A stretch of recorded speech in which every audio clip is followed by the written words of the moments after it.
Don't let the title of this episode discourage you from listening if you have already started or you aren't starting with nothing. If you're in a position in which you already own a few mobile home parks, there are things I'm going to discuss that you may never have thought of that you could implement immediately.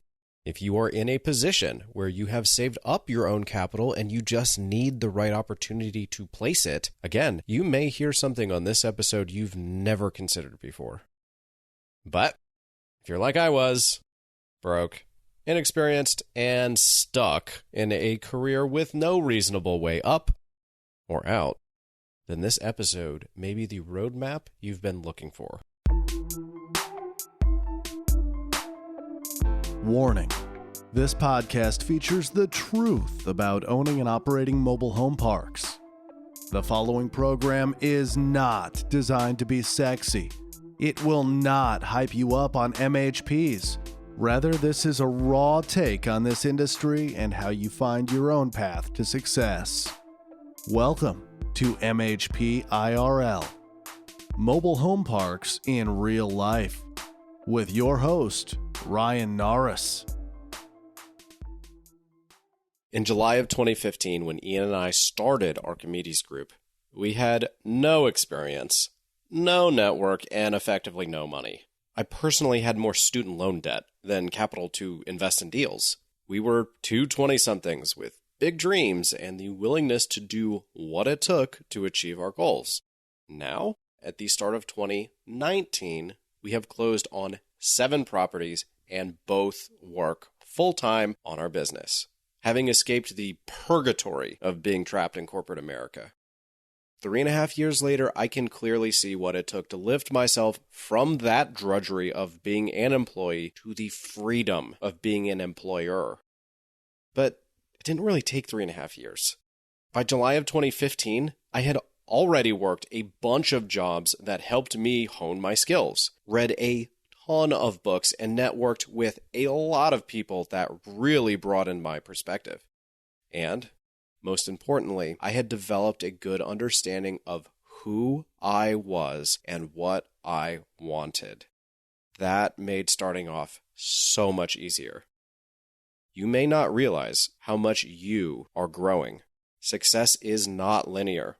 There are lots of demoralizing plateaus you must burst through, although you may feel stuck in neutral, going nowhere fast. You may also be developing crucial skills that'll help you big time when you buy your first property. Even if you aren't starting with nothing, achieving your goal is going to take time, sacrifice, and jumping a lot of knowledge and skill gaps. As we plow through this, I want you to keep in mind what any good business person is constantly thinking. How can I monetize this?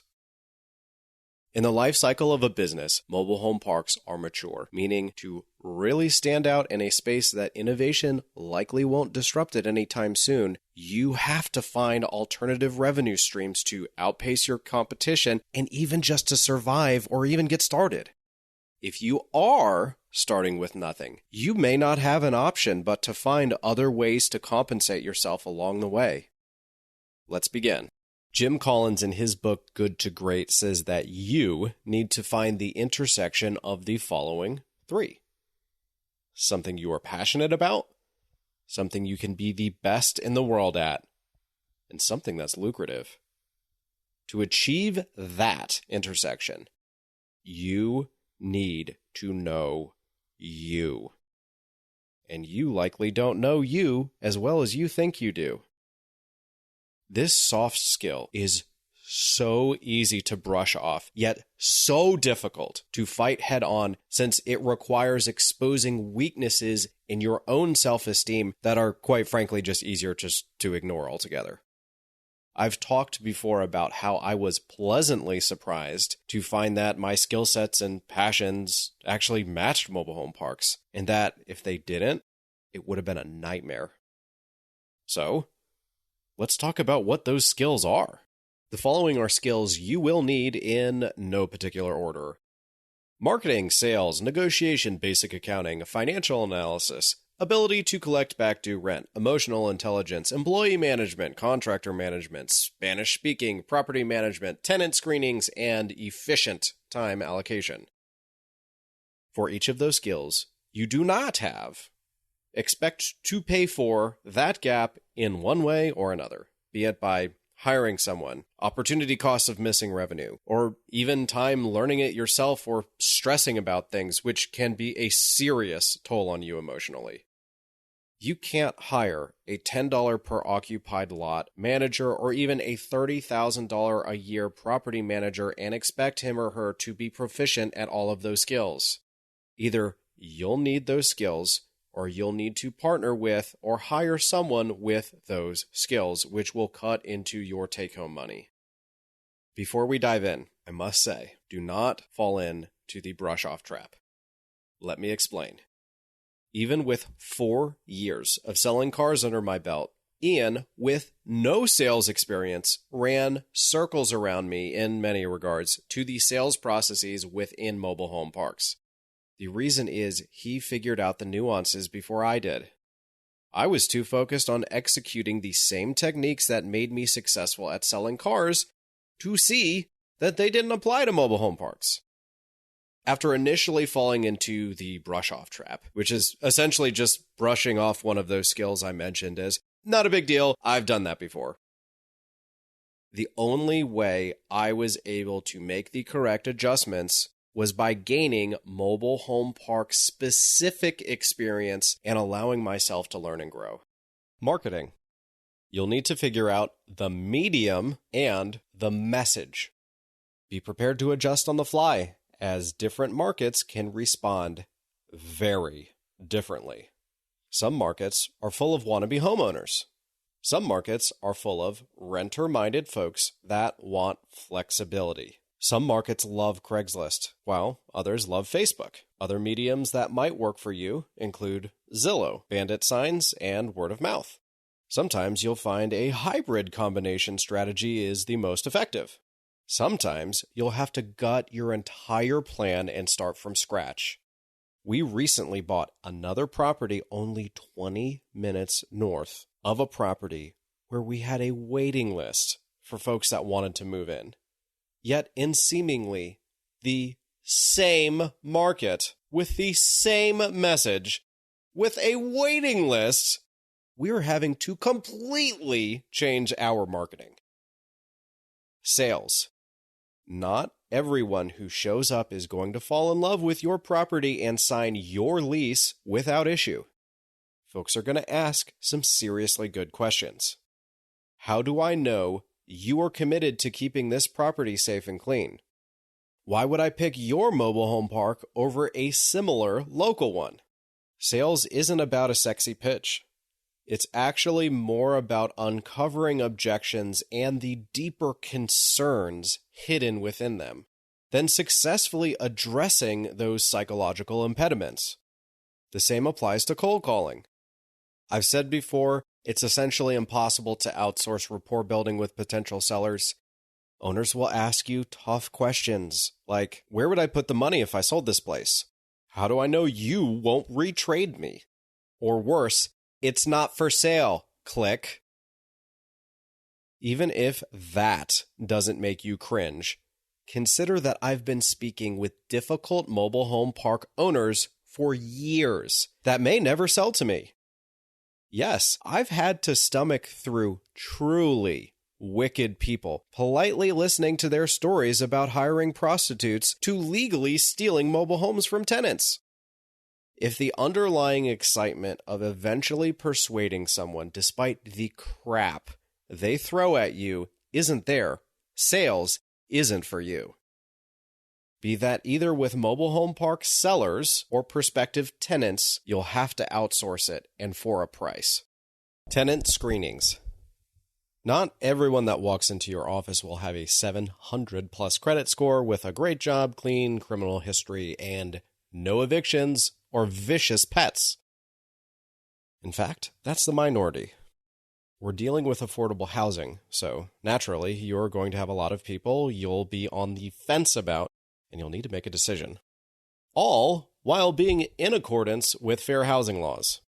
To date, we have only evicted a tiny portion of people we've screened ourselves. If I had to guess, I'd say it was significantly less than 5%. But we had a mentor who walked us through tons of examples so we could properly take a risk on a certain tenant where a background check may not tell the whole story. Obviously, the cost here is bad debt or a troubled tenant, but there's also a latent cost of missing out on potentially good tenants. Negotiation. Believe it or not, I negotiate almost every day. But it's not what you'd guess. Yes, I'll negotiate deals with potential mobile home park sellers, but we only closed on 3 properties in 2018, whereas we had to interact with hundreds of tenants, contractors, county employees, potential investors, our own employees, and so on. With tenants, you'll negotiate everything from fines for yards not being clean to peaceful exits for problem and non-paying tenants, to prospective tenants wanting a deal on a home, and even prior unpaid balances when you take over a property. Truth is, different negotiations require different strategies and techniques. While a bulldog-type negotiator might work wonderfully for talking down a contractor you'll never do business with again, having empathy while being firm works better when dealing with a peaceful exit of a non-paying tenant you'll also never want to admit back into your property again. Unfortunately, negotiating isn't something you can outsource easily, if at all. You can leave so much money on the table if you don't do it right. Basic accounting. If you hire a good CPA and bookkeeper up front, this is relatively easy. But if you're starting with nothing, like I did, and can't afford a bookkeeper yet, you'll need to do it in-house. Neither Ian nor I had any accounting experience, and worse, we picked a great CPA that had no real estate specialty. Our books were atrocious, and our CPA essentially unable to help, at least for a reasonable price. Eventually, we found the right CPA, and through a lot of humbling data entry, we fixed our books. But that set us back hours and hours and thousands of dollars for not having that skill and not being able to afford upfront to outsource it. Financial analysis. Thankfully for us, Ian's background is in finance. I relied heavily on him when we started. Had I began this on my own, I would have gotten crushed. Lenders expect clean, logical pro formas, as do potential investors. But more importantly, you'll need to answer the big question. That being, how much money do I make? Like I mentioned on a prior episode, your pro formas are only as good as your own assumptions. If your assumptions are trash, you won't know what you're getting into. If you don't know what you're getting into, you won't be able to answer the question about time allocation, which is this property going to pay me enough to make it worth my time relative to other opportunities? Believe it or not, some great deals on paper just don't pay enough relative to the time they take to become profitable versus other lower upside, quicker turnaround properties. Like Mike Conlon said, you can only take on a handful of projects at a time. Collecting back due rent. As I've mentioned before, this is ultimately a collections business, and the art is being able to optimally pad your revenue with late fees without increasing your uncollectible bad debt. Sure, you can read up and study up on debt collection techniques used across other businesses. They'll tell you to be firm and consistent, yet friendly and respectful. But there's really no substitute to seeing these same situations play out over and over again. Eventually, you'll hear all the stories and be able to spot someone about to go belly up before they even finish explaining to you their situation.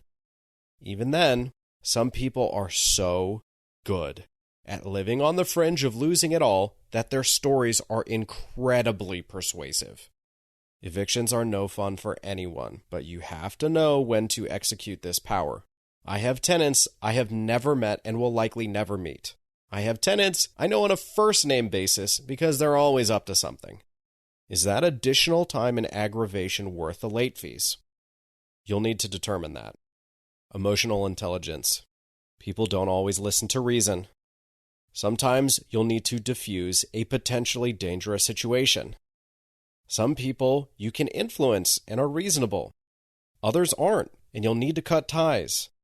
Emotional intelligence is half understanding situations and how to handle them, and half understanding yourself and how to control your own emotions. Regardless, if you want to be a better persuader, marketer, negotiator, manager, etc., you'll need as much emotional intelligence as you can get. Employee management. Having an employee is like having a spouse. They'll either amplify the quality of your life or multiply your misery. At times, they'll do both at the same time. I've never had more than a handful of employees under me at any given time, so I do not feel comfortable taking a deep dive into this because I am still learning and making mistakes. But in my limited experience, I will say, like finding the right spouse, finding the right employee makes your shortcomings that much easier to overcome. Contractor management. In the same vein, you'll need to be sure you're getting the most out of your contractors while making sure they are motivated to continue to work with you. It's tough to find good work. When you find it, you need to find a way to keep them happy. When they're bad, you need to find a way to minimize the damage and then never call them again. When they're serviceable, you need to find a way to trust but verify. Good contractors are super difficult to come by, and most of the time you'll eventually find some above average ones you're generally speaking comfortable with.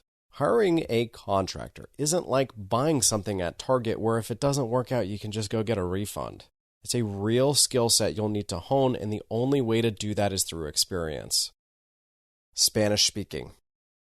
Regardless of your political affiliation or thoughts on immigration, Spanish speakers are flooding this country, legally and illegally, and the excuse of, it's our country, you should learn our language, will not get you paid.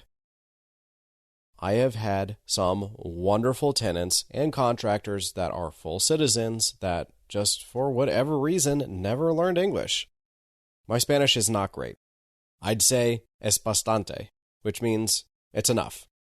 Sure, you can outsource this and hire a translator, but let me tell you, you miss a seriously powerful opportunity to build trust. It means a lot to folks to meet them face to face and confidently say, Yo soy el dueño de esta propiedad, which means I'm the owner of this property.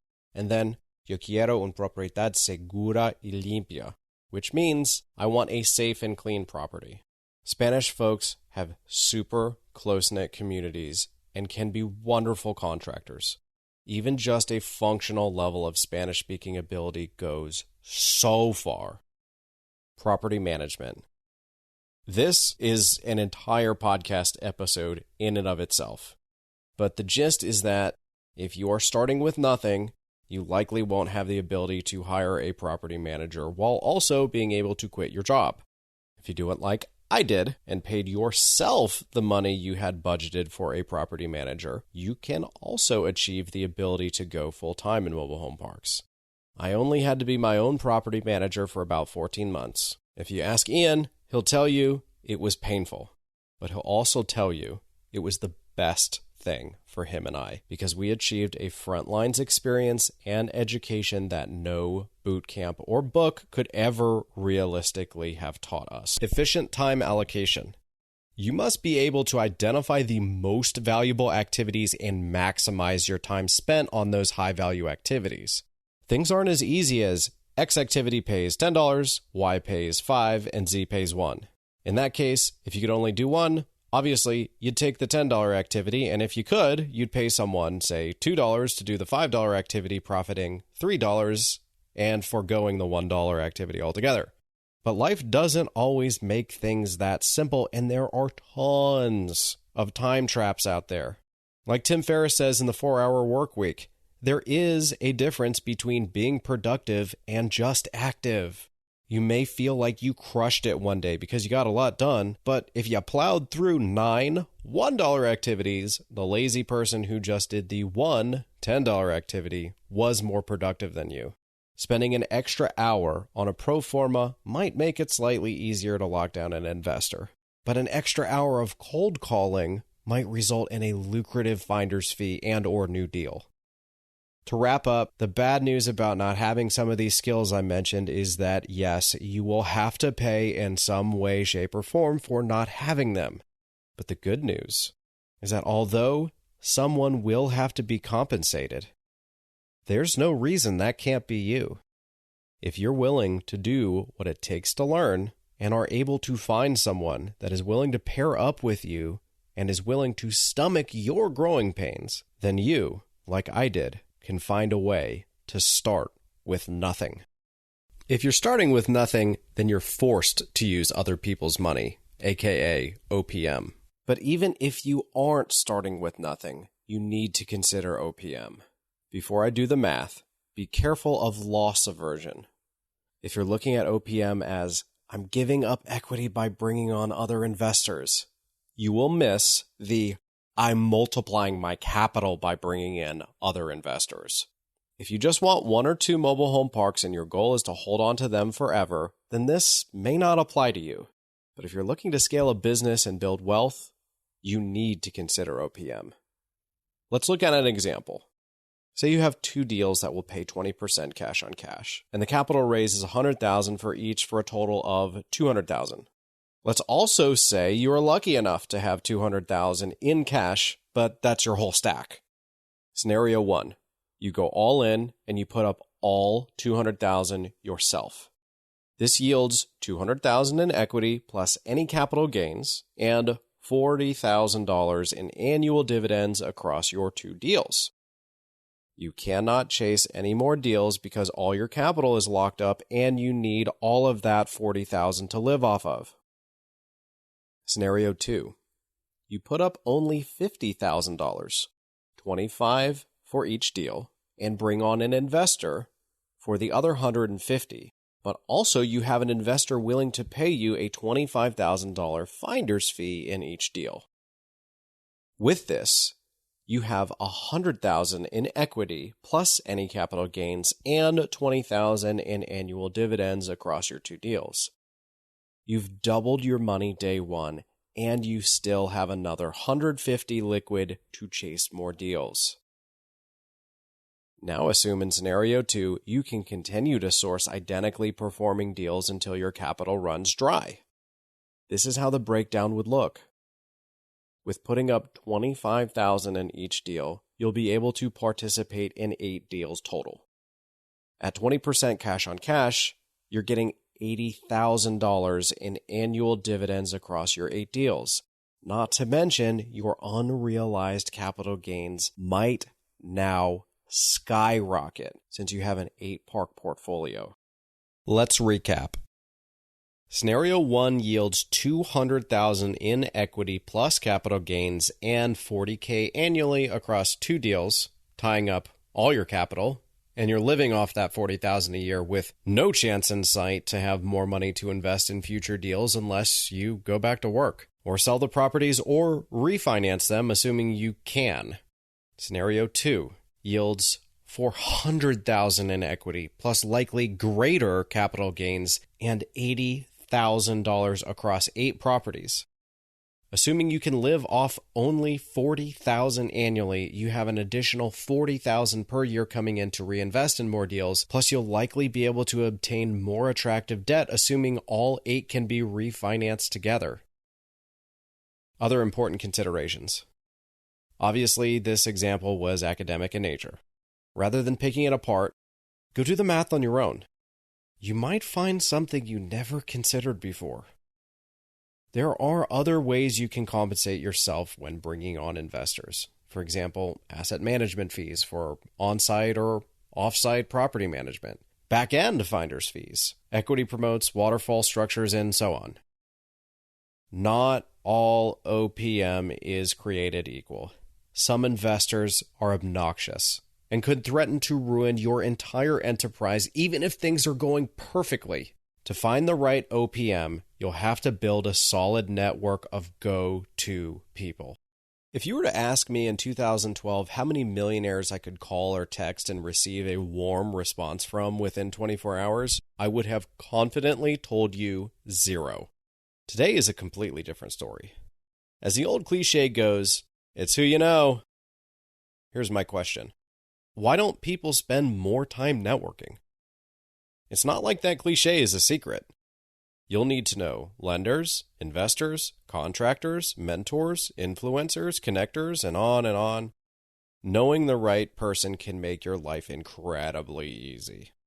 Here's a great, simple example. I bought a mobile home for one of our properties, and the title was old. When I took it to the DMV, they rejected the title and threw up a bunch of hurdles for me to jump in order to get the title in my name. I made one phone call. This guy went with us to the DMV with no other documentation handy and got it pushed through, and also showed us where the DMV almost charged us more than they had to. He saved us time and money. Imagine that for other aspects of this business. If you don't have your DMV guy equivalent, you're potentially wasting both time and money and adding a lot of unnecessary anger, frustration, and stress to your life. So how do you build a network? I'm sure there are a lot of better ways than what I did, but basically I talk to anyone. I'll look people up on LinkedIn. I chat with people in the local offices. I'll read a book and email the author. I go to conferences like MHI and SECO. I've had a lot of seemingly fruitless calls with people who likely can't or won't ever do anything for me. Some people can't stand those calls. But for me, talking to everyone via a shotgun approach has worked. It's helped me immensely. And now I organize everyone in a Google Sheet with their contact information and enjoy connecting people I think would benefit to know each other. Yes, I have spent countless hours that didn't pay me anything. But now, I have a pretty good idea of who to call in any given situation. And my network is getting stronger with time. How many millionaires could you call right now? It might be worth stepping out of your comfort zone. I mentioned before that I quit my full-time job to live in a mobile home park and to be the physical on-site manager. It was tough being away from my wife. It was tough not having the cash flow I had as an employee. It was tough having to work sun up to sundown every day during the week. It was tough to sign 100% of my life savings as collateral to multiple recourse loans. It was tough to face the fear of what I'd do if I failed. I could go on and on. But the point is, you can't get anywhere in life without sacrifice, especially if you are starting with nothing. The good news about sacrifice is that most people don't want to make sacrifices. The word in and of itself means giving up something valuable to you. So inherently, it's a hard thing to do. But where there is difficulty, there is value. And where there is value, there is compensation. If you're starting with nothing, be prepared to make massive sacrifices, and you'll find, if they pay off, they'll be worth all the pain and some.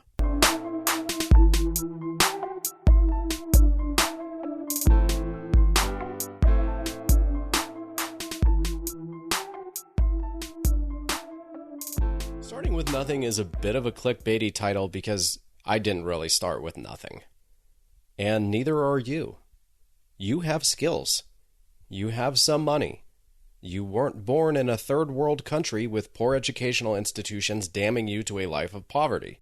You have potential. You can do this. The point of the title to this episode is to challenge you to remove your limiting beliefs. The goal of starting with nothing is to prepare your mind to overcome the persuasive, yet ultimately silly excuses your brain will inevitably present to you. It's easy to make excuses. It's easy to give up when life throws random hurdles at you. It's easy to declare a task impossible rather than grinding it out until you bend your situation to your will. It's easy to look at someone successful and say, well, they had this, that, and the other, and that's why they're successful. It's hard not to play the victim card. It's hard not to blame others or your circumstances. It's hard to overcome those seemingly legitimate hurdles like having kids or being older or having a lifestyle you're not willing to give up.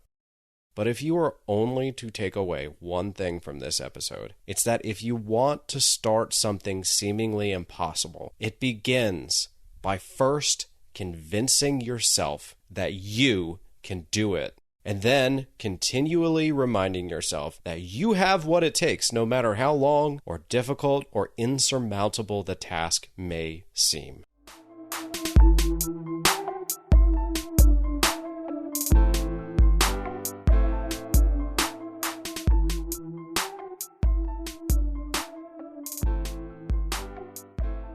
Would having my due diligence list help you? If so, I will let you have it for free. That's right, my list that took me 3 years to develop and includes plenty of fixes for mistakes that I made that now you can avoid. All absolutely free. All I ask for in exchange is leave me a 5-star review and a comment. Screenshot your comment after it goes live and email it to me at my website, archimedesgrp.com. Afterwards, let's connect. This episode was inspired by a listener just like you. Even if you don't have any ideas for future episodes, let's still connect, as I'm sure there are ways you and I can help each other out. I'm looking forward to chatting soon.